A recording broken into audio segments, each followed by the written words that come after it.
بسم اللہ الرحمن الرحیم۔ السلام علیکم ورحمۃ اللہ وبرکاتہ۔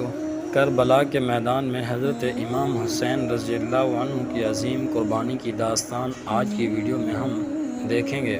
حضرت امام حسین رضی اللہ عنہ حضرت علی رضی اللہ عنہ اور حضرت فاطمہ رضی اللہ عنہ کے بیٹے اور نبی کریم صلی اللہ علیہ وسلم کے نواسے تھے۔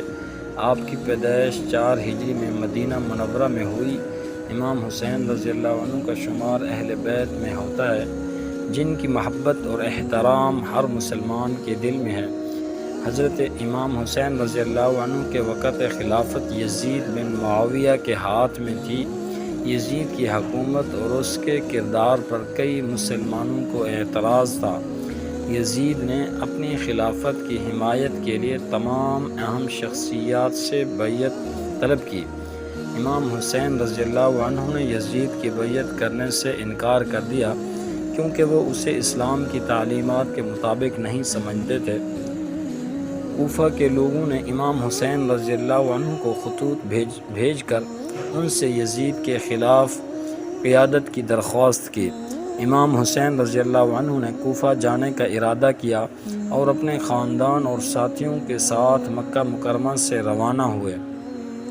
امام حسین رضی اللہ عنہ کا قافلہ راستے میں مختلف مشکلات اور رکاوٹوں کا سامنا کرتا ہوا کربلا پہنچا۔ کربلا کے میدان میں یزید کی فوج نے ان کا راستہ روکا اور ان کو پانی سے محروم کر دیا۔ 10 محرم الحرام 61 ہجری کو کربلا کی جنگ شروع ہوئی۔ امام حسین رضی اللہ عنہ اور ان کے ساتھیوں نے بہادری سے لڑائی کی۔ یزید کی فوج نے امام حسین رضی اللہ عنہ کے ساتھیوں کو ایک ایک کر کے شہید کر دیا۔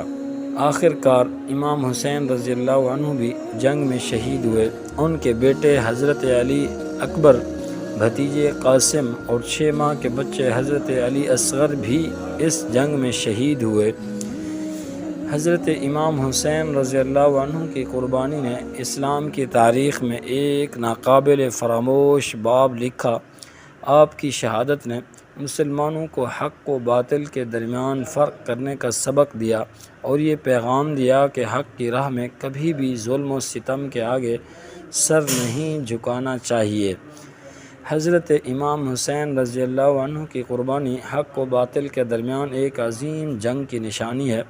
یہ واقعہ نہ صرف ایک بہادری کی داستان ہے، بلکہ مسلمانوں کے لیے صبر و استقلال اور حق کی راہ پر چلنے کا پیغام بھی ہے۔ کربلا کا واقعہ حضرت امام حسین رضی اللہ عنہ کی زندگی کا ایک ایسا باب ہے جو مسلمانوں کے لیے ایک عظیم سبق ہے۔